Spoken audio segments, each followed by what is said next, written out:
Warning, the following program is designed for casual wrestling fans and is meant purely for entertainment. If you're SAWFT, proceed at your own risk. Viewer discretion is advised. Brother, I'm going run a wild Hulk Hogan. If all I get's a moment, I'll make sure it's an explosion. Cause lately I've been seeing stars, trying to kick out on this chokehold. But it's no holds barred, middle fingers like I'm Stone Cold. What is up, everybody? It's your boy WeTooDeep. We are back with another episode of the Slap and Meat Wrestling Podcast. And this episode is jam-packed. We're talking Pat McAfee. We're talking last Friday's TLC match. Was it a hit or a miss? We're talking about the greatest tag team in wrestling. We're going to break that down. Who's the greatest tag team today? Break down some of my displeasure with this Lyra Valkyria and Becky Lynch feud. There's a lot of complaining about the crowd for these American shows, but we're gonna address that, and I'm gonna tell you the real issue with the crowds, and the hint is it's not the noise.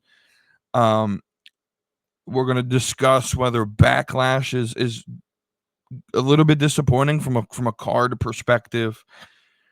We'll look at some of the potential matches that are gonna happen there. We got some confirmed, but we'll round out the card.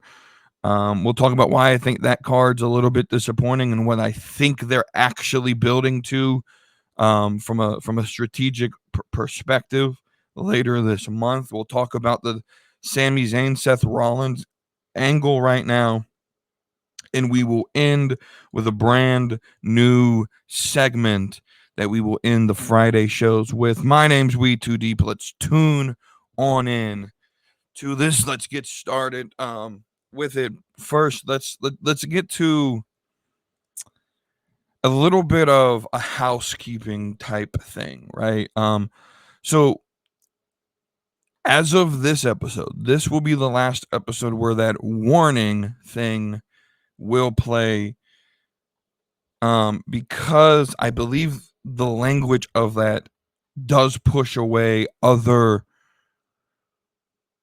more hardcore fans. And what I've come to recognize as I've done podcasting here recently, as I've what I've realized is, while I will still consider myself a casual fan, I'm sort of this wrestling fan that I'm not necessarily what a lot of people would think of as casual, right? And so what I want to do is define casual real quick. Casual to me, first off, is a spectrum. Fandom and wrestling is a spectrum. I hate that we have like you're either hardcore or you're casual. Some of us are in the middle and we're informed. So like there's the super casuals and then the informed casuals. And then, right? And so there are different places on the spectrum you could be, right?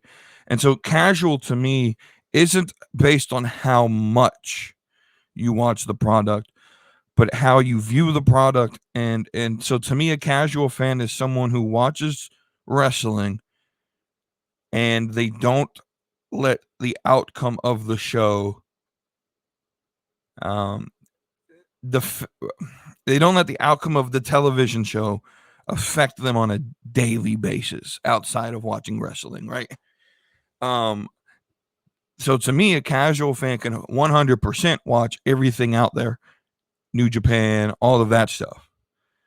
Most casuals won't, but I think there's the freedom for you to still be called a casual and to watch everything that's out there. TNA, AEW, you could spend, every day of the week watching wrestling if that's your favorite thing to do, right? If that's a hobby for you, if wrestling, right? And still be casual in that you don't, right? You could talk about wrestling. You could do podcasts. You can listen to podcasts, right? That doesn't make you a hardcore fan. A hardcore fan, to me, is someone who watches the product and the their day-to-day life is wrapped up in the results of the product, right? For me, it's a little different because you would say, well, you guys talk about the results on the podcast. It makes you, but we talk about them. But once we're done talking about them, we move on, right? Right. So I'm not over here thinking, oh man, John Cena beating Cody Rhodes, that ruined my week. No, what ruined my week was Dwayne not showing up. No, I'm kidding. But there are fans out there who literally, if their favorites don't win, their week is ruined. And they don't watch it for the entertainment factor. They watch it for some other reason, right? So I bring this up because I want to have this first conversation. And we'll get to the question here in a minute. But the show Slapping Me Wrestling, when I say we're rebranding, and what I mean by rebranding is the logos are staying the same, the color scheme is staying the same. Oh, that's fine. That's not what I mean by rebranding.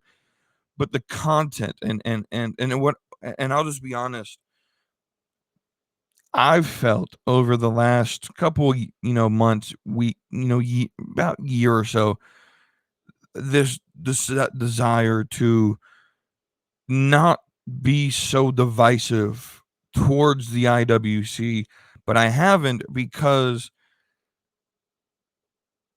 it almost feels like if you're claiming to be a casual fan, you have to like go to war with the IWC, right? And I've even used words like that. But the problem is it's not the whole IWC, right? The problem I have a lot of times with the casual fan base, if I can just be honest to you guys, because I know a lot of you listen, is we immediately try to create a war with the community. And one of my favorite things that I enjoyed about going to WrestleMania 33, one of the things that I left that space feeling was that I went, and outside of the group of people that I went with, I knew no one there. And no matter what event I went to, whether if it was an Access or the Hall of Fame or Monday Raw after or Tuesday, that at the time Tuesday was SmackDown, right? You remember that, right? It was Monday Night Raw, Tuesday Night SmackDown. And so that Mania week was Hall of Fame on Friday. We went to Access on Saturday. We had one day WrestleMania on Sunday, Monday Night Raw after Mania, and then Tuesday Night SmackDown after Mania, right? And then we left, quite literally drove home Tuesday night after SmackDown. We stopped it was in Orlando. We stopped right before we got into Georgia because half the group wanted to sleep. Me and the other guy didn't want to, but we stayed at another hotel for the night and then left Wednesday morning, basically. And so anyway, with that being said, like one of the things that I left was I didn't have to, like, I did an interview for WWE Germany, did a interview for a Maryland based radio show, right? I didn't know anyone, but we all came for the same reason, and that was to watch wrestling. And it didn't matter if you were casual, it didn't matter if you were hardcore, it didn't matter if you were, right? You were there to watch wrestling, and there was a camaraderie there. And so as much as I love this community, one of the things that it's starting to annoy me more and more is the understanding that the casual wrestling community is a subgroup within the IWC as a whole. And this idea that the wrestling fans don't live on the internet, right? And so this idea that, and this is not just wrestling, we hear this all the time that like Twitter isn't real life. And while I agree, I also disagree. Like that's a yes and a no to me, right?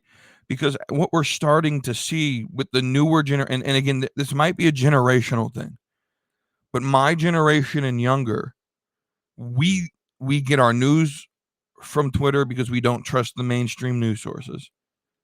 We like, I've met so many people and talked to so many people online, like through Discord, through Twitter, through stuff like that would not have been possible in the 80s and 90s. It just wasn't even fathomable for that generation. But for this generation that grew up in the, I was born in 97, right? So I'm not a 90s baby, I'm a 2000s kid, right?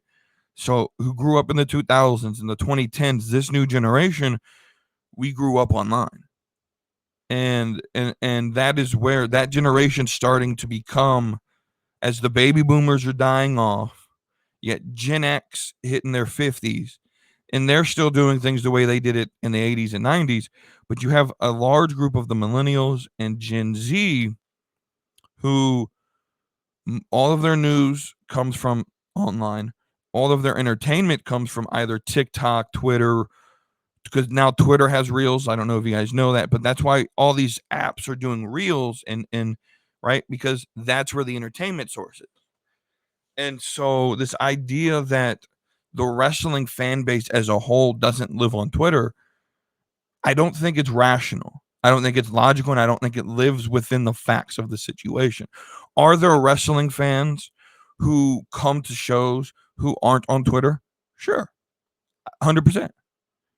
But not just from a wrestling perspective, but even politics. 90% of the people that I know in politics that I've all of my sort of what I would, I guess, say relationships within the political world would be made online. I don't know a single person in my personal life on a political level, right? I get all my news on my politics, all of that from Twitter because it's more trusted from those sources, right?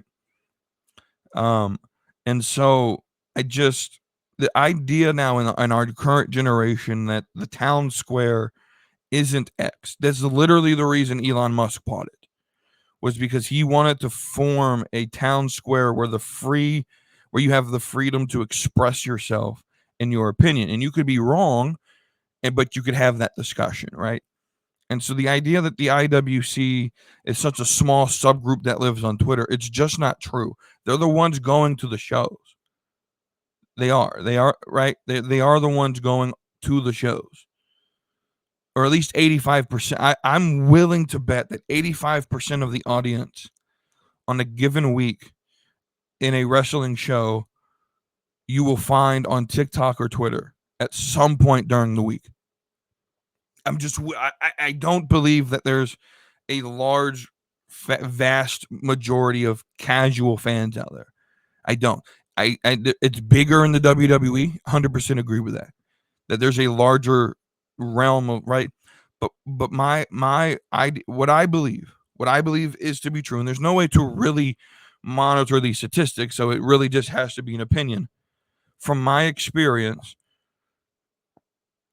I think a lot of wrestling fans that are part of the IW. So my whole point is that we're rebranding the show to not exclude the hardcore fans, because I want them in the conversation. I've always done this for two reasons: one, to give me a place to put my opinions, but two, to create conversation. If you guys, there's part of the reason why WeTooDeep has stuck as a nickname for me, because I do love the deep conversations.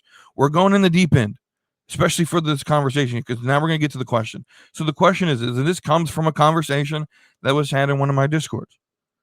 Can you be a big name? Can you be a big superstar in the wrestling world outside of WWE? Because this comes off of a person's opinion that no matter how big Joe Hendry gets, until he's done it week to week on WWE, he's not the biggest babyface in the wrestling industry. And I'm gonna be sorry. I'm sorry. Jey Uso is not bigger than Joe Hendry to me. He's just not. He's not a bigger babyface. Joe Hendry is over, and I think that Joe Hendry being over, as long as he's been over, he's reached mainstream realms. He's reached, the peak of being over in wrestling.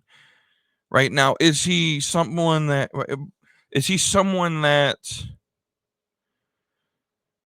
a random on the street's gonna know. No, but show someone show a random on the street who has never watched wrestling Seth Rollins' picture or Jey Uso's picture, and I promise you they won't know who they are either. They'll know Cena. They'll maybe will know Roman Reigns. But you're not asking a random on the street who's never watched wrestling. You're not showing them a picture of Jey Uso, and they're not going to eat, right? You're going to have some sort of wrestling knowledge to know at least to even know a Jey Uso, right? And you know how I know this? Because Jey Uso was at the NFL draft to announce a pick, and this boy was yeeting on stage, and not a single person in Green Bay gave a fuck because they were there for the NFL draft, right? Right. Same thing with Seth Rollins. Seth Rollins was out there. Not a single person cared that he was like, this dude gave a whole promo. Now he played his heel role good, but not a single person in the crowd at the NFL draft was chanting for Seth Rollins or singing his song the way they right. Even within the realm of WWE, they're not as mainstream as you think they are. Right. John Cena announced a Patriots pick or was part of a Patriots pick, and he got a little bit of a reaction, but everyone knows John Cena, right? I don't think Jey Uso is as mainstream as casual fans think he is. You still have to know about the world of wrestling to know who Jey Uso is. I think the same thing with Cody, right? Wrestling is a niche product that maybe 10% of the American populace consume at least once per year. We're not as mainstream as they think, because even with like the Travis Scott stuff, right?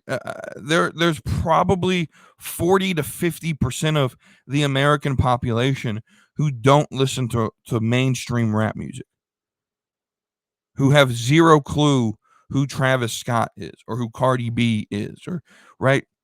That's just the reality of the situation. And so even like the Travis Scott stuff with Jey Uso, that's not going to make him mainstream because there are people who don't listen to that style of music and wouldn't know who Travis Scott is. I'm just going to be completely honest with you. Right. So I do believe, and I do believe that you can become a superstar outside of the WWE system. It's just much harder. Here's why I respect Joe Hendry. He didn't have a machine behind him that was 100% designed to get him over. He just didn't have that machine. He got over organically by himself. Right? And so the conversation was, is there ever been a point where TNA was better than WWE? And so I'm going to say what I said in that conversation, and I'm going to stand on that business here. And from a product perspective, if we take out from a product perspective, right? That's what I'm talking about. Is the product better? Because I think that at the end of the day, that's what matters in wrestling, right? Because I'm going to sound like an AEW mark when I say this, because I agree with this in that WWE has a machine, an infrastructure in place in terms of the amount of money they have, the way they market, the contacts that they have in the entertainment sphere and in the press, right? That most wrestling companies in existence have never had. Now, I'm not going to sit here and be like, what AEW likes to do is, oh, well, they had a 40-year advantage. Well, no, that's because for most of that 40 years, WWE was struggling. WWE almost closed down in the 90s, right? I don't think people realize how close WWE was to shutting its doors. If anything, without the Attitude Era, WWE probably doesn't exist right now because the business wasn't popular in the early 90s. It just wasn't popular in the early 90s, especially with McMahon doing the cartoony, children-esque characters, right? And this is why I always hate this idea that we got a book for the kids, because I've even said that before, and I definitely have changed my opinion on it. We've got a book for the kids, because if you get the kids, you get the parents. Well, yes, but C.S. Lewis is quoted as saying the best children's story is written for the adults. It's a children's story, so you take your kids to go see it, but you write it so that the adults are entertained as well. That's how you make a good children's story. Because here's the scientific data, right? Kids, for the most part, kids up until they get to about to be a teenager, because there is a difference here, right? So from about 5 to 12, they are entertained by anything, right? I remember, and I'm sure I'm not the only one who did this. I got to find two instruments. I remember in school, even in high school, I did this when I was bored in class, or it was like end of grade testing, and I always finished early because those tests are easy as fuck, in my opinion, right? And you just had to sit there, right? How many of you ever played like football or wrestling with pins, right?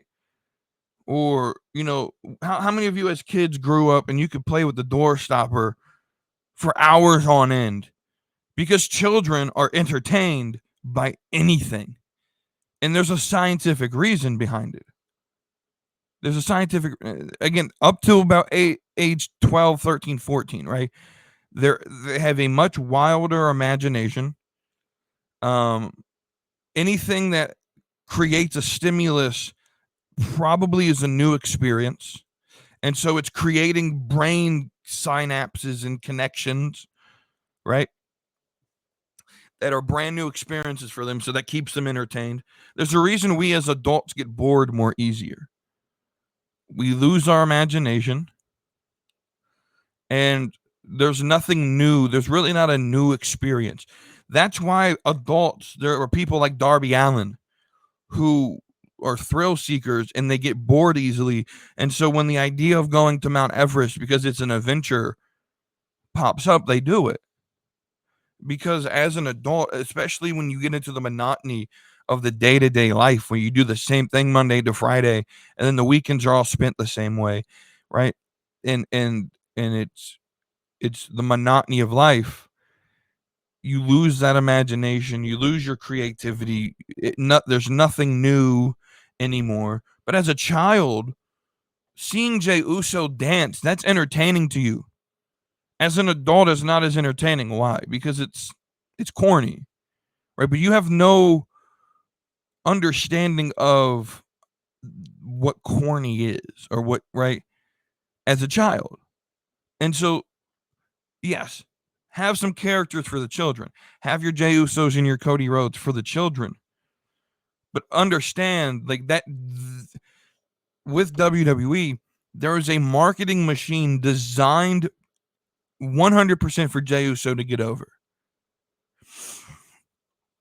And the point that I'm saying here is, had TNA, and let's actually start in the 90s, had ECW, if ECW had the budget and the marketing that WWE had in 1996, prior to the Attitude Era beginning, ECW would have wiped WWE off the face of wrestling. They would be the number one brand. 100% believe that. They were so innovative. It was so brand new to a worldwide audience of this idea of extreme wrestling. And they were so popular. They were so ahead of their time. They just didn't have the budget. And eventually Paul Heyman ran out of money. And that is why he basically partnered with and eventually got bought out by Vince McMahon. Right? If TNA in the early 2000s, especially during the early AJ Styles, Samoa Joe's day, I wasn't even watching back then, had zero clue who they were. Right? Had zero clue who they were. Had they had the budget that WWE had and the marketing that WWE had at that time period, Their product alone, I think, would have where they could have made it to the major mainstream casual fans. Their product alone was better from a product perspective, right? And I always say it this way, right? There are restaurants out there who are putting out way better products than a lot of these name brand fast food joints, right? Um, but they don't have the marketing to reach the mass world, so not a lot of people know about them. But that doesn't mean that their product is bad. So just because you don't know as an individual or casuals as a group don't know about Joe Hendry, that doesn't mean that he didn't work his ass off to get to where he's at. And he should be rewarded for getting over in a mainstream audience to where WWE had no choice but to bring in Joe Hendry. They had no choice. At some point, you were going to have to bring in Joe Hendry. That was how over he was. He was over, right? And one of my best examples of this, of how being commercially successful doesn't mean that you're the best product, is 2016 to 2019 WWE. That product was awful. You were getting sucker and succotash, Roman doused in dog food. You had Triple H won the title at Royal Rumble, right? He beat Roman Reigns in the Royal Rumble match. That's how, first off, how injury plagued that roster was, that WrestleMania was, that Triple H was the main event of that show. Roman had to defend his title in the Royal Rumble match, which was stupid in and of itself.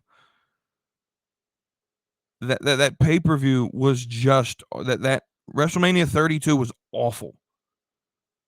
And that was 2016.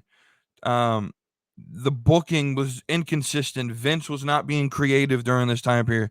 And a lot of wrestling fans started to walk away, which is why AEW was a necessity in 2019. Because if AEW was not created as a company, I don't know if people are watching wrestling. I will give them that credit. But AEW is suffering from the very same thing that killed WCW, is a lack of and really the same thing that really made TNA struggle when Dixie bought the company, is a lack of competent leadership. I'm 100 because here's the thing. AEW can't complain about not having the marketing, the budget, or the marketing infrastructure. You have more money, or had up until Endeavor and TKO bought the company, right? But you have the infrastructure there. The problem is you have a money mark running the show. I'm going to make this hot take.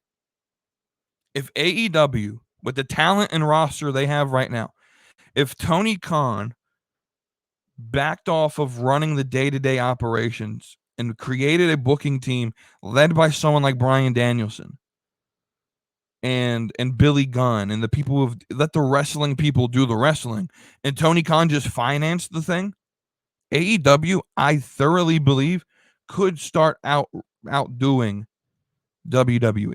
100% believe that.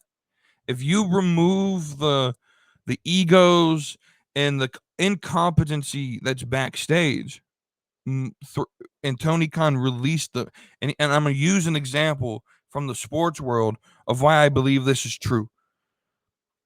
AEW and the way Tony Khan runs it is wrestling's version of the Dallas Cowboys. Right? The Dallas Cowboys continue to suffer because of Jerry Jones. It's literally the only reason. He thinks he can do football better than football people. If Jerry Jones stepped away, hired a director of football operations, I think the team becomes better just overnight, because you put the football people in charge of the football. And one of the examples that I want to use for that is the Washington Commanders. This was a team who for decades had incompetent ownership that was a distraction with Dan Snyder, right? The second Dan Snyder sold the team and Josh Harris bought it, Josh Harris knows he's not a football guy. He hires football people to handle the football operations, and they make the playoffs the first year that happens. And are in a position to start competing in the NFC East. Notice I didn't say win. I think the Eagles are still a better team. But the Commanders used to be like, your fourth place preseason rankings every year, to a place now where they are immediately in 2 years seeded in at possibly making the playoffs again. Right? And so if Tony, and if someone else stay by this, I'm going to say it again, I'm going to stand on it, then we're going to move on. You can be a big name outside of WWE. AJ Styles in his prime, there's a lot of history there that a casual fan would have to go and look up as to why AJ Styles wasn't in WWE in 2002. He was offered a contract, though. So WWE wanted him, right? So at the end of the day, though, if the playing fields were even throughout history, WWE historically has not put on the best product. There are product out there that are being created by promotions that have 1/16 of WWE's budget that are just outdoing WWE creatively throughout time, right? TNA had their golden years, and it was the best thing in wrestling at the time. Just didn't have the budget and the mainstream, TV deals and the marketing to get behind it, right? But if they did, WWE doesn't exist. I thoroughly believe that. Thoroughly believe ECW would have wiped WWE off the map. I thoroughly believe if WCW had competent leadership at the turn of the century, that WCW doesn't die. Also, there's a lot of history there. Warner didn't want wrestling at the time, and so they essentially killed it off. But you get the point. The WWE is the, listen to what I'm not saying in this conversation, though. WWE is the king. It's where you want to go as a wrestler, absolutely. But that doesn't make it the best product. And what I feel with a lot of casual fans is that they only know WWE, and so that's to them that's number one. But I don't necessarily think that's necessarily true. From a product perspective, there has always been something I think outdoing WWE. Right? And Vince always ran, if it didn't happen in WWE, it didn't exist. And so he treated the business that way. So I feel like a lot of the fans that grew up sort of believing in Vince's bullshit view the business that way. I know I used to view the business that way. And it's an ignorant way to view, I'm just be honest, it's an ignorant way to view the business. Right? Because I brought up 2016 to 2019 WWE. In 2018, the hottest thing in the wrestling business was the Bullet Club. It was the Young Bucks. It was Kenny Omega. It was Cody Rhodes, Marty Scurll, Hangman Page, right? They were the hottest thing in pro wrestling. Okada was one of the biggest names in pro wrestling. People wouldn't have known it because if you're not in the business, you don't know about everything that goes on in the business. And if all you know about is WWE, right? And again, WWE's the kingpin, but that doesn't make them the best. Their product was ass during this time, which is why I believe people were looking for these alternatives and searching for the Bullet Club and searching for Cody Rhodes and the Young Bucks and Omega. There was a reason before AEW was created why the Young Bucks and Omega in 2018, early 2019, before they announced, were having meetings with WWE. They were the hottest thing on the planet. They were the hottest thing on the planet when it comes to wrestling. So I just, from a history and understanding wrestling, you don't have to be in WWE to be a big star within the wrestling business. But again, if you look at it the way Vince McMahon and WWE has sort of I don't want to use the word brainwash because I don't think it's brainwash. I'll say programmed. WWE only fans have been programmed by Vince McMahon to view WWE as the only thing out there. Which is why, as much as I complain about Triple H's booking because it's not the greatest, his view on wrestling, his view that there are other things outside of WWE and there are different styles and fans of different things, right? I complain a lot, and a lot of that complaining about the other styles was me sort of trying to reach the casual audience. But here's what I've noticed, and this is how we'll wrap this segment up. I know this could have been a podcast in itself, right?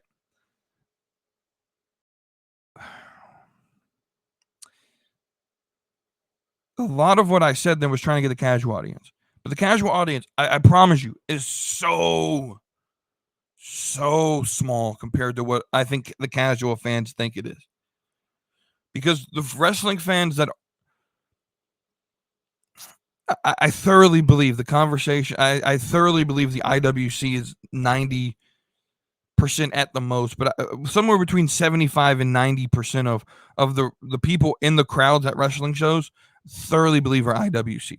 I don't believe that there's this large mass of uneducated wrestling fans. What I also don't understand is that the casual people, like the casual wrestling community, treat fans, I'm be honest, they sort of insult the intelligence and the faculty of a lot of wrestling fans as if we don't all have cell phones. So if I don't know something, right, I know this excuse pisses people off, and this is something that I've sort of gotten mad at before, but I thoroughly actually think it's actually a logical thing to say. If I don't know who someone is, like, I'll be honest with you, if I'm watching a movie and I'm like, who is this actor? I've seen him before, but I don't know his name. I'm Googling that shit, and it takes 30 fucking seconds. And so if a wrestler shows up, I can Google who he is to get a brief overview. Now, where that line is drawn is the company has to make me care about that person, right? If AEW is going to bring out some dude who had a big feud with Ospreay in Japan, you have to give me that information. You can't expect me to go do 7 hours of research on that feud. You have to feed me that. That's your job. But if I don't know who Konosuke Takeshita is when he debuted, I could have easily searched Konosuke Takeshita and figured out who he was, right? Where he came from. If I didn't know AJ Styles when he debuted, right? And for people who don't believe AJ Styles, go listen to his Royal Rumble debut. He got a pop, baby. He was popular even, 10 years past his prime. I'm just saying, like you can be a big star outside of wrestling, outside of the WWE. You could be a big star outside of WWE within the wrestling industry just because you're not commercially appealing or commercially viable doesn't mean, right? It doesn't mean that you aren't a superstar. Joe Hendry, without a doubt, is the biggest baby face in pro wrestling right now. Thoroughly, without a doubt, the biggest baby face in pro wrestling. He could go to any promotion in the world and get the same reaction, right? People clapping to his songs, waving along. I believe in Joe Hendry, right? So let's move on to the rest of the show, though. First question that I'm going to ask and talk about is there's now this idea that Dakota Kai is now benched. And this is not accurate. Have you guys ever heard of no creative plan or from my understanding is they're just waiting for Asuka and Kairi to come back to run a damage control angle. She's not benched. There's just not enough place on TV for her right now. And it sucks. But when you have 175 plus people on the roster, You can't use every single one every week. You got other stories going on right now being told. Just give it some time. She's not benched. I don't know why we're even talking about this. I'm gonna be honest with you, but I've seen so often. Oh, Nick Khan lied. Dakota Kai's not benched. That's the worst example you could use to show that Nick Khan was telling a lie. Because yes, they do bench people like Omos, who they pulled from Japan with obviously no creative direction, which makes no sense at all, right? But anyway, let's talk about Pat McAfee. We might have another 40-minute discussion on this one. Is Pat McAfee good or bad for the WWE product? And in my opinion, the bad outweighs the good. This is just my opinion. Pat McAfee is a net negative for the WWE product. A majority of the fan base can't stand him. Even the ones who do like him, like, I don't hate him as a person. I think he's great on College Game Day. He makes that show fun to watch. I think his regular podcast, the Pat McAfee Show, is great. Have no hate for him in the sports sector. But once he crosses over into entertainment and he's on WWE commentary, boy, it's hard to listen to him. Because, and here's why. The commentator's job is to tell stories. Pat McAfee doesn't do that. He doesn't add the stories. He doesn't tell me what's happening. He sort of he's a reactor. He reacts to what's going on live in front of him like he's watching it for the first time because he doesn't want to know what's happening. And so he's reacting. He's being reactionary. And that doesn't make a good commentator. It may set up some crazy shit to come out of his mouth, but the crazy shit is what annoys a lot of people. He's a bad commentator. Right? I think he's athletic.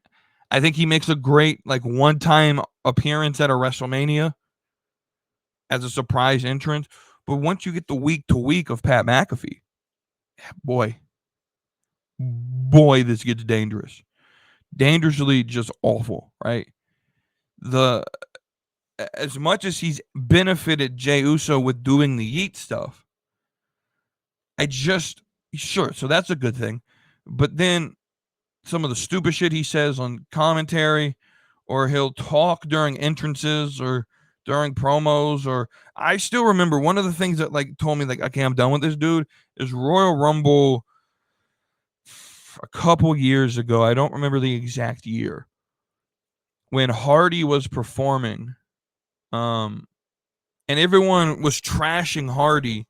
Everyone that was watching not in the arena was trashing Hardy for having a bad performance, that it sounded awful. And I'm like, dudes, that's because Pat was singing. If Pat would have shut his mouth or turned the mic off, Hardy sounded great. I listened to people in the arena who recorded it. It sounded great. They just didn't have Pat McAfee singing over top of it. And it made that a moment look bad, right? That's not good for the product. Right. That from that moment on, I'm like, I don't need Pat McAfee on commentary if he's not going to be quiet in the places he needs to be quiet in. And he says some stupid shit, right? And a lot of people say, well, he's no different than Booker T. Well, that's not true. Because everything Booker T does is designed to get people over, because Booker T understands the business, right? So the whoop that trick, yeah. Uh-huh. I like it, right? He does that to get the chant over, right? And to notice, hey, Trick Williams, we're trying to get him over. I'm going to get him over. Same thing with Stephanie Vaquer, right? Devil's Kiss gets put on, right? What does everyone do now when she's on Monday Night Raw and she locks in Devil's Kiss? Everyone in the crowd, maybe not everyone, because I know everyone there doesn't watch NXT. But when it happens, what especially now at NXT, if you watch NXT when she does it, what happens? Right? Booker T's on the mic, but the entire crowd's going, ah, right? And it gets the move over, it gets Stephanie more over than what she already was, and it puts an emphasis on the wrestler, not on Booker T. Right? The best I'm gonna stand by this. The best commentary booth in wrestling right now is NXT's. Right? I'm typically not the biggest fan of 3-man booths, but I love Corey Graves there. But I will 100% love him on Monday Night Raw if Pat McAfee gets written off, hopefully forever. I don't think we need Pat McAfee. I don't think he adds to the show outside of maybe like the live crowd. Like, I think he's a hype man, but he shouldn't be on commentary. He's a spectacle, right? He's one of those guys that you want to see like once a year, because anything more than that, it doesn't feel special anymore. He's a special attraction, right? So he should be doing your WrestleManias and your SummerSlams, and maybe, right? But I think there's a reason, like he doesn't travel and do a lot of the international stuff, right? Or, for example, the week he got choked out by Gunther and Joe Test came out there, right?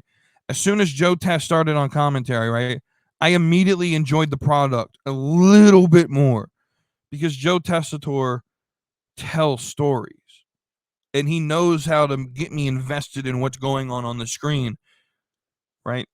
Joe Test is great. I love him. I'm not saying we can't bring people from the sports world over. I'm just saying, when you bring people over, make them more like Joe Tessitore, who understand his job is to advance a story, not to get the attention on himself. And I feel that's what Pat does a lot, right? So there's that. Let's talk now about this TLC match from last Friday night that, I'll be honest with you, I didn't watch because I was watching the NFL draft. I've gone back and rewatched this match only because I didn't care about the rest of SmackDown. I've watched this match,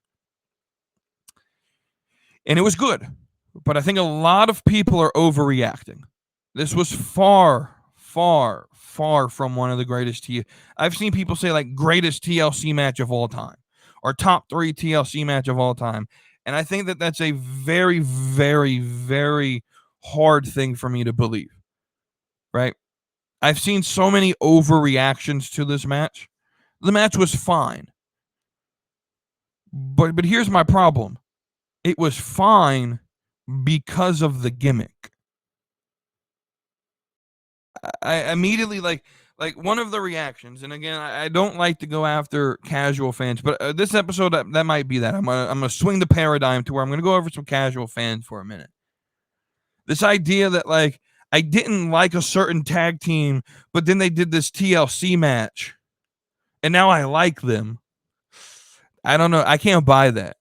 That seems a little bit cheap. It seems a little bit, you're viewing the gimmick as more important than what actually was going on in the story. And so this is why, like, casual fans are always like, or some casual fans are like, I'm here, I watch for the story. And then I sit there and I'm like, well, there's no story really being told in this match.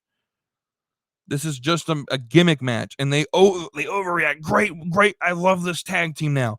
This was the stamp of approval. No, you just like gimmick matches. And let's just be honest, Attitude Era wrestling fans who are now in their late 30s, early 40s, maybe mid 30s, right? They love nostalgia and gimmick. Casual fans particularly, but let's just be honest, they're no different. They're no different than the sickos who also pop for the gimmick and for nostalgia. They're the same group, just a different side of the spectrum. People react to gimmicks. Everyone was going to pop to this match, no matter who was in it. You could have put the 3 worst tag teams in the world, figure out who that is, put them in this TLC match, and said, hey, just go out there and beat the shit out of each other. And people, you gave them a table spot, give them some high flying ladder spots, right? And you would have popped a crowd because of the gimmick. But that doesn't make Motor City Machine Guns. Look, I love Motor City Machine Guns, and I respect their history. They're just not over to me. There's nothing going on with them. There's no story. I love the Street Profits. I think they're probably the best thing on SmackDown until this week, when we'll talk about, add to this conversation of greatest tag teams, because the real actual greatest tag team in all of wrestling is Fraxium, right? Is Fraxium. And they're now on SmackDown, which gives me a reason to want to watch SmackDown. I was begging for a reason to want to watch SmackDown. And Fraxium, if they're on my TV, I will definitely tune in to try to watch. Right? But that TLC match, I'm not a fan of TLC, so I'm not going to be the arbiter of what's the greatest one or not. But I know it's not the best. WrestleMania 17 is the best of all time. But this was just a lot of nostalgia. I even saw a post of like, man, I'm glad they replicated the so-and-so spot. Well, they're replicating spots because they know you pop for nostalgia and you pop for gimmicks. But someone like me who actually stands on business when I say I watch for story, these gimmick matches do nothing for me. Now, the other question is, should this match have been on Mania? And I'm going to give you the answer that no one wants to hear. No. I know we complained about it, but seeing how the WrestleMania card played out, and the average match time was 10 minutes or less. This match needed the full 25 minutes it took. So no, this match should not have been on Mania, because it would not have been as good on Mania had it been half the time allotted, right? So who is the greatest tag team? Well, I just told you, it's Fraxium. There's been no tag team in the world of wrestling today that has been better, more consistent, and just great wrestling appeal than Fraxium. And the argument would be, well, they've been on NXT. Well, again, that argument makes no sense to me. You don't have to be a main roster commercial success to be known as the greatest at something, right? Right. So like Fraxium is without a doubt, and I'm sure B Master will agree with me, right? Because I know he watches NXT. I think maybe Wavy D, who I know will watch this as well, I think maybe he will agree with me. I hope he would agree with me, right? If you've watched Fraxium at all over the last year, they've put on the greatest matches. They've defended their titles like 30 times, it feels like. They've gone to TNA. They've wrestled the Hardys. They've put on very consistent product in a division, in a tag team scene in WWE that's not really being taken care of. It's being mistreated. They stand out. As much as we don't care about these sort of gimmick lists from these newspapers and dirt sheets, they've been ranked the best tag team, I think, by all of them. So there's a genuine consensus among the wrestling industry that Fraxium's the greatest tag team. To insert the Street Profits there solely because you like Montez Ford, guys, I love Montez Ford, but the Street Profits are not the greatest tag team in the world right now. They may be top 5. But the rest of the tag team division in WWE is really weak right now. I think Fraxium is number 1. Number 2,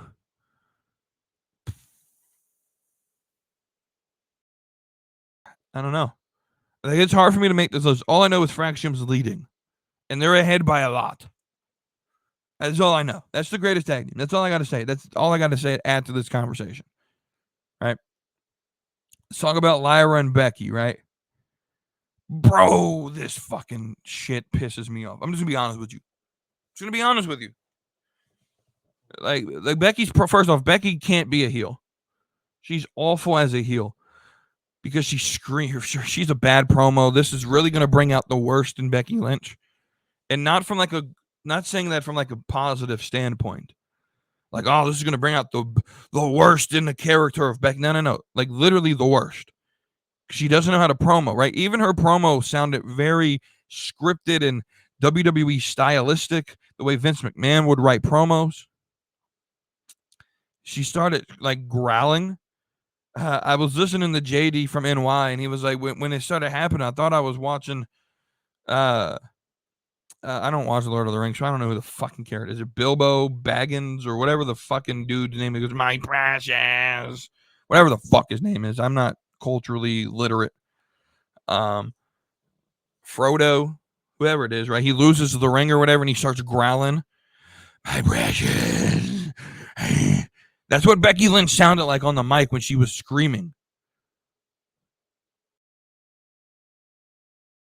Like, why? Like, literally, I was sitting there like, why are you screaming? You're growling into the microphone right now. But what this is going to do is highlight what I've been saying about Lyra Valkyria ever since she's been drafted. She's top 10 in the industry right now. And like, or on the roster, right? If you were to go into the main roster of WWE Superstar, Lyra Valkyria is better than most in the ring. She's a decent promo. The problem is, the thing that casuals dislike about her is they call her like Bird Girl, or she walks weird, and what, she's playing a gimmick? You hate that she's playing a gimmick? That never ceases to amaze me. Never ceases to amaze me. We'll get to Lyra again in a minute for a good reason. But yeah, I just this feud, man. This feud. Oh, this should have happened back in January. Let me tell you how I would have booked this. Lyra wins on January 6th. February 1st comes, it's Royal Rumble. Becky Lynch wins the title. Lyra wants her rematch. Becky won't give it to her because Becky's the heel now. And she's like, no, you got to earn it, right? And so after week and week and week of not giving the rematch clause, Adam Pearce comes to her and says, you have to defend the belt. You're going to do it at Elimination Chamber. And Becky says, sorry, I can't be at Elimination Chamber. It's just not happening. I can't make it to Toronto. Sorry. Just not happening. Right? And so he's like, well, okay, then. If you're not going to be at Elimination Chamber to defend your title, I have no choice but to strip you of your title. And so Becky Lynch says, fine, I'll be there. And instead of getting this weird-ass Trish Stratus, Tiffany Stratton match that did absolutely nothing for Tiffany Stratton, because any momentum this would have been brought in was completely ruined because Tiffany Stratton went off script. By the way, we're going to bring that back up, right? So instead of having that match, you could have done Lyra Valkyria versus Becky Lynch to give this belt some prestige, right? And have Becky cheat to win.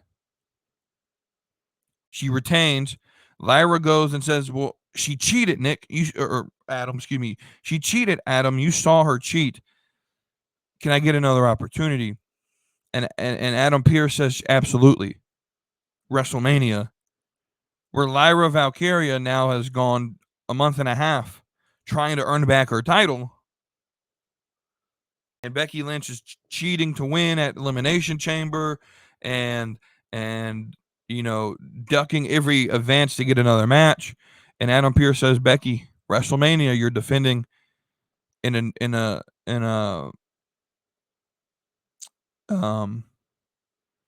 match. And the stipulation is if Becky Lynch cheats to win, she will forfeit the title. That if Becky Lynch loses by DQ via weapon or count out, or if she cheats to win, she will forfeit the title. That's the stipulation. The rules have to be followed. And Lyra Valkyria goes over Becky Lynch, getting the redemption, making her a big baby face, by the way. Putting her over. Now she's having a belt that has prestige, that has been used every month, every week, right, that it's been in existence, rather than having Lyra play on the sidelines and wrestle on speed and do tournament matches. All right. So that's my thought on this feud. This feud is too late. I don't really care about it. Becky's a bad heel. Lyra's a great face. And literally and kayfabe. A great face. Great face to look at. We'll get to that in a minute. But yeah. So the next thing I want to talk about is, And even people that I like in wrestling, like JD's complained about this, like, oh, the crowd is dead. Guys, they're not dead. The crowd noise is turned down. They turn the mics down. They do. Like, I'm sorry. That's just the fact of wrestling. And I'm tired of hearing about, first off, if the crowd is going to affect how you view the story being told, I'm sorry, but that's a little bit stupid to me. I'm just going to be honest with you. It's a little stupid to me. I don't care how the crowd reacts. Right? But I do have a problem. Or I don't care how loud a crowd is. I do care. Let me rephrase this. I do care when you don't play a role. How many times have you heard me say? How many times have you guys heard me say in the 4 seasons now? Well, this is the 4th season. So in the 3 full seasons that I've done and half a season we've gotten so far this year, how many times have you heard me say that if you're in a wrestling crowd, you have a role to play? You can't just go all willy-nilly and cheer for the bad guys, right? Because now what's the critique amongst the wrestling universe? Well, why are they booing Cody? He's the good guy. Why are they booing? Why are they cheering for Seth? Why are they going one more time? He's the bad guy. Well, that's because crowds don't know how to be crowds. This isn't football. This isn't soccer. This isn't basketball. You can't cheer for whoever you want when you go to a wrestling show. When you buy that ticket, you pay for the experience of the show. You're paying to play a role. You are a vital role in how a story goes over. This is why WWE starts piping in noise, because crowds don't know how to react right. Right? You're not supposed to cheer the bad guys. You're supposed to boo them.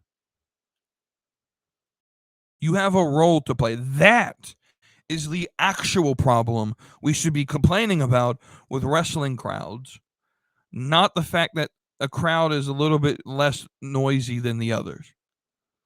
Right? It's really hard to be excited for 3-4 hours at a time, especially when you're not really giving me much of anything to cheer for. I've always told you, the American crowd, you have to give them a reason to cheer.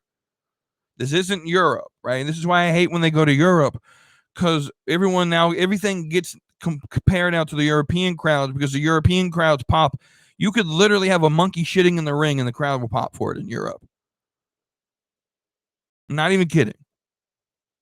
Might get the loudest pop of the night. Right? These crowds, they don't. And again, if you let the crowd dictate how you feel about the show, I don't think that that's fair. Right? I just don't think that that's fair. Let the story tell itself, because that's what we're watching for, is it not? I'm not watching to see how the crowd reacts. I'm watching to see a story take place. And you could be dead ass silent, but it also, like, if that's boring to you, don't go to Japan. For God's sake, don't watch Japan wrestling, because they will literally the entire match. Right? There's very little, because it's a respect thing in their culture. You're quiet when you're watching the show. Right?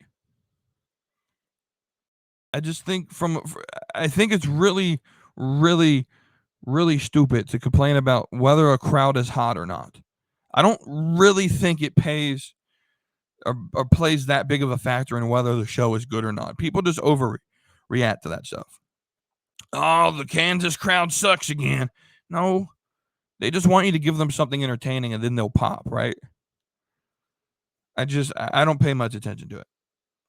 But when you start cheering the bad guy, I do pay attention to it, because that's not what you're supposed to do. Know your role and do it, right? Now let's talk about Backlash, because I feel this card is leaves a little bit to wish for. So I think we got 3 matches that are 100% guaranteed, and that's Orton and Cena, Lyra and Becky, and Pat McAfee and Gunther. So if this is following the 5-match setup, we got 2 more matches.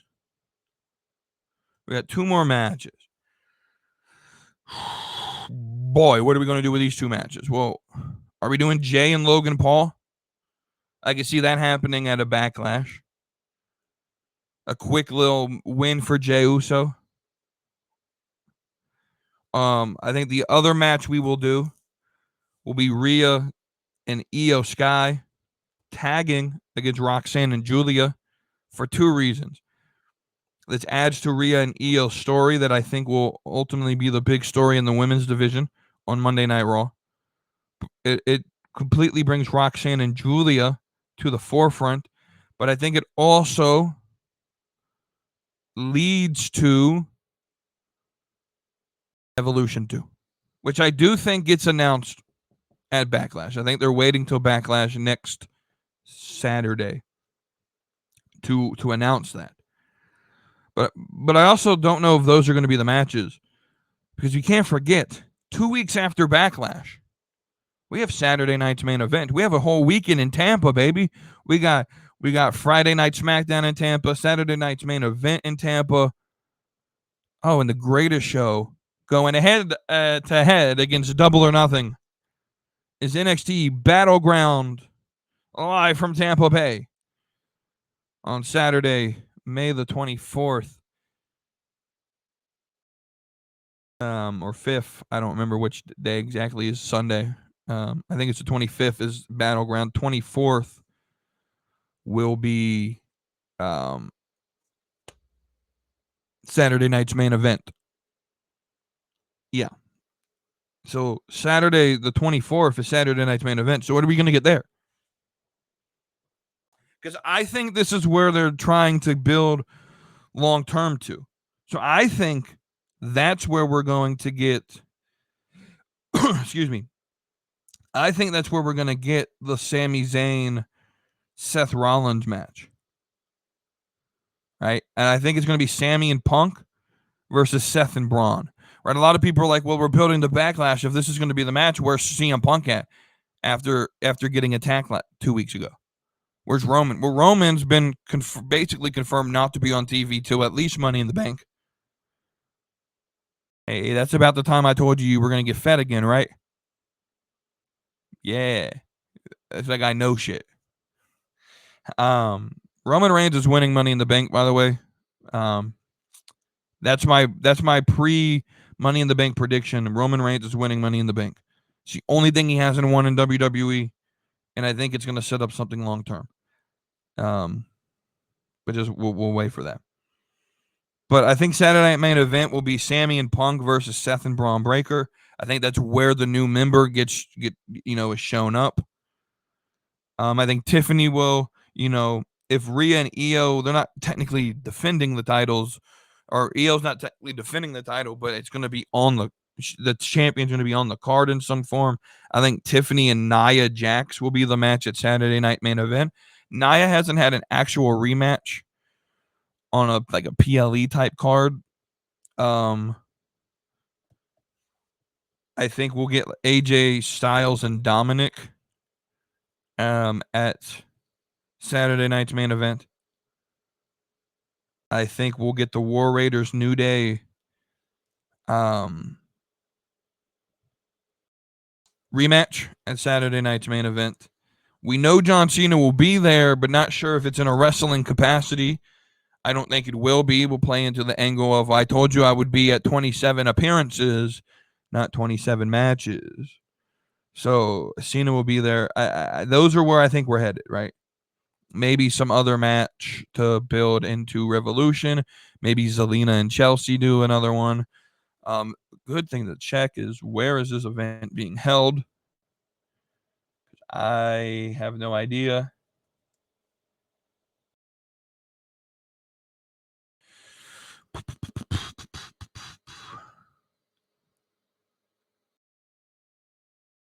Oh, no. Well, duh, I'm a fucking retard. I just told you where it was at. It's in Tampa. It's in Florida. Maybe we get... I don't know. I don't know if that really changes much of anything from what I've already told you. But, yeah. That's where I think it's going. I think we're building some of the bigger stuff for Saturday night's main event. And we're really leaning, I think, on Backlash on the Cena Orton shit. And I don't know about you, but I don't want to see a match with old ass Cena running that old ass heel style versus Randy Orton. That match is not going to be good. I'm just going to go ahead and warn you guys. Lyra versus Becky might be good. Pat versus Gunther better go one way. It better go one way, and that is Pat McAfee getting absolutely obliterated. Yeah. Let's talk though about the Sami Zayn storyline, because I want to go a little bit deep dive into what I think where this is going long term. This is the long term. So I've said that Triple H needs at least one long term feud to be the anchor of his product for the year, right? So his first year is finishing the Bloodline saga and ending with Cody winning the title, right? The next year after that was Punk and Drew, right? That lasted about 85% of the year, and he was able to tell a year-long feud, basically, right? That led into War Games, right? So I think where we're headed with this, what I'm trying to say is Sami Zayn and Seth Rollins will be the long-term feud into WrestleMania 42, and I'm going to book this story all the way till WrestleMania 42 from current day. So here's where I think happens, right? At some point in the distant future, in the near future, I think Seth Rollins will beat Jey Uso for the championship. That is very pertinent, by the way, that Seth Rollins wins, and I think that could happen. So you got Backlash next Saturday night main event. I don't think that it'll happen that soon. June's pay-per-view is Money in the Bank, isn't it? Or is that in July? June might be the Saudi show. So I think Seth Rollins is going to win the title at the Saudi show. I do. And that's very important, because Saudi's going to play a big role, and you'll see this here in a minute. Right, so I think Seth Rollins wins the title at the Saudi show, which probably will be Night of Champions. We know it won't be Crown Jewel, because Crown Jewel will be is the name of Australia's. They've been running like the WWE Takeover Perth ads, and they're like, well, we're going to have a Raw, and we're going to have a SmackDown. We're going to have the SmackDown before the PLE. We're going to have the Raw after the PLE, and we have an unnamed PLE. Well, it's now named. It's Crown Jewel Perth in October, on Rhea Ripley's birthday of all days. Anyways, so we know it won't be Crown Jewel, so it probably will be a Night of Champions in Saudi, where we'll get 5 championship matches, maybe a 6th match of Goldberg versus Gunther. Though I think the Goldberg match will happen at SummerSlam is the rumor. So we'll see. I hope it doesn't happen at all. I'm just going to be completely honest with you. I don't want to see Goldberg ever again. But that's probably what's going to happen with Gunther. Anyway, so Seth wins the title from Jey Uso at Saudi. He holds the title for a while, using his minions like Braun Breaker and whoever the new guy is. Again, emulating, Sami Zayn's not wrong, he's emulating the Bloodline. This is essentially the Bloodline without Roman Reigns, right? And it's working. It's great. It's good stuff. It's some good stuff here, right? They have a chance, I don't know if we're going to do a full evolution. Who's the Randy Orton? I don't think we're going to do that. I think he's going to get some enforcers. So I think Bronson Reed could be one that could get a big push out of this immediately. I think you could bring in, I'm just going to be completely honest with you. This would be a very great spot to put a man you pulled from Japan named Omos, who's been a bodyguard before. He doesn't have to wrestle matches. He could just be your fucking enforcer. He could just be the guy that you throw in front of Seth whenever someone tries to attack Seth. Omos would work perfectly in this group. I'm just saying. It'll give him something to do and put him in a major spotlight. Just saying. And so he's gonna win the title. He's gonna hold it for a while, right? The other side, the Sami Zayn side, right? Sami Zayn's main thing is he's gonna win the title on his own. Well, he's gonna go a long time before this really plays out, but where it really plays out is Royal Rumble. That's right. We're still in the midst of this feud. I think Seth will offer numerous times, take the deal, go to SmackDown. I'm going to beat your ass, right? And he beats his ass and then says again, take the deal or it's going to happen again, right? And we get the Saudi Arabia 2026 Royal Rumble where Sami Zayn, the ultimate babyface, wins the championship, or well, not wins the championship, wins the Royal Rumble. Sami Zayn's winning Royal Rumble, guys. It's in Saudi. You think they're going to put anyone else over? It's Sami Zayn. And Sami Zayn versus Seth Rollins at WrestleMania 42, where Sami Zayn will culminate this story and win the World Heavyweight Championship. At WrestleMania, he gets his one little run before he hangs up the boots and calls it a career. And I think that could legitimately be it for Sami Zayn. 100%. I think he loves the comedy stuff. I think he loves, I think he could transition into a trainer role, work a part-time schedule, do some of the more entertaining aspects of the business, right? I think they're going to transition him into something like that. I think even the same with like Seth Rollins. Like, how much longer can Rollins really go? Right? So that storyline, I think it's a year-long story. Sammy's going to win the title at Mania after winning Rumble in Saudi. And that's where I see this going. I said immediately, my immediate reaction was Sammy's going to turn into be the one to take the title off Jay. I don't think that's going to happen. I think Sammy's going to, be this babyface that gets beat down. Seth keeps offering him an easy way out. The devil tempting the devil tempting Jesus type thing where the devil's standing on his shoulders and like, you can have the world. You can have the world if you just bow down to me, take the deal. And Sami says, no. And then he's going to go over and defeat the evil Seth Rollins faction at WrestleMania. Where that leaves Braun Breaker, I don't know. I think Braun Breaker could then be the guy that wins the title off of Sami. I think you could do that. I don't think Sami needs a long run. Again, title reigns don't actually mean nothing. It's the story, right? It's the story of overcoming and winning, right? So I don't think the reigns really matter how long it is for Sami. It's the fact that he won it, right? Sort of like that Daniel Bryan story where Daniel Bryan's reign was, once he won it, was very bad. He was immediately beat down by the Authority. I don't remember how long he held the title for, but we don't remember that, right? We remember Daniel Bryan overcoming all the obstacles and winning the title at WrestleMania 30, right? So this is that same thing, right, to me. So that's where I see the storyline going. All right. I've talked enough, haven't I? I know you guys could go a lot longer.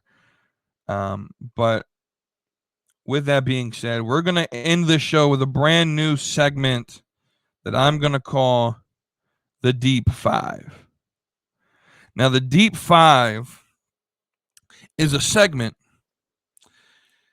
where WeTooDeep, that's me, I'm going to give the 5 hottest baddies of the week. Here's the caveat. It's not from Instagram. It's not from Twitter. It's from how you looked on the show that week. From Friday to Friday, right? So, or from Friday to Thursday, right? So, last week's SmackDown, this week's Raw, this week's NXT, any product that I've seen, that's what I'm ranking from. And this week's top 5, this is in no particular order. It's not a 1, 2, 3, 4, 5 ranking. It's just who I think the top 5 baddies are this week. We're going to start with Io Sky from NXT. and crackers. You know, I've said a little bit that I don't think she's earning my respect here. I don't know what it is, but Io Sky looked good on NXT on Tuesday. She looked good. Also from NXT is Sol Ruka. She looks good. She probably gonna be on this list every week. I'm gonna be honest with you. Sol Ruka looks good every week.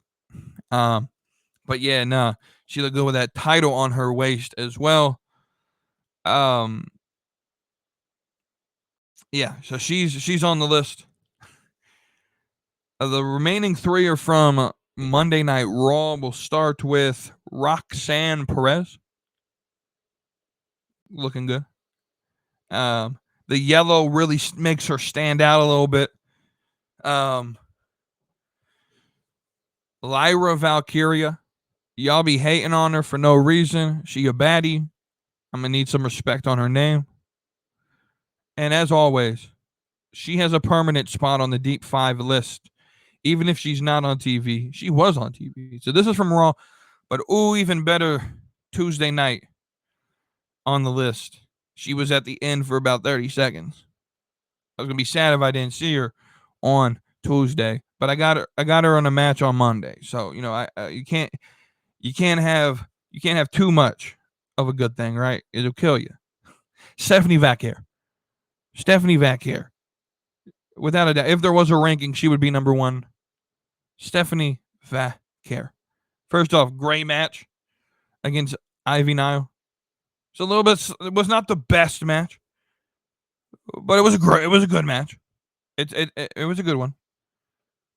You know, if anyone needs to volunteer to take the Devil's Kiss, if you need a volunteer, WWE, and you want to make Stephanie look over, I volunteer as tribute.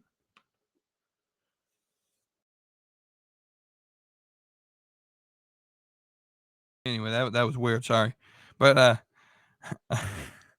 I volunteer as tribute to take the Devil's Kiss from Stephanie Vaquer. And in the words of Booker T, we go Anyway, that's how we're gonna end the show. Thank you all for watching. My name's WeTooDeep. This is the Slap and Mead Wrestling Podcast. And until next time, we will be back this Tuesday. I don't know if you guys saw. I didn't really address this. We will be back next Tuesday. I needed a break from podcasting after such a long haul of episodes that I put in the previous 2 weeks. I was a little bit burnt out. Got relaxed on Tuesday. So we will be back, me and Wavy D, on Tuesday. And until then, hope you guys enjoy your weekend. Cinco de Mayo is on Monday. Gotta be safe, be responsible. And I'll see you on Tuesday. So hit that subscribe, come along for the ride. AEW, WWE, we're always on side. From fantasy booking to baddies that slay. Slap and meet wrestling every Tuesday.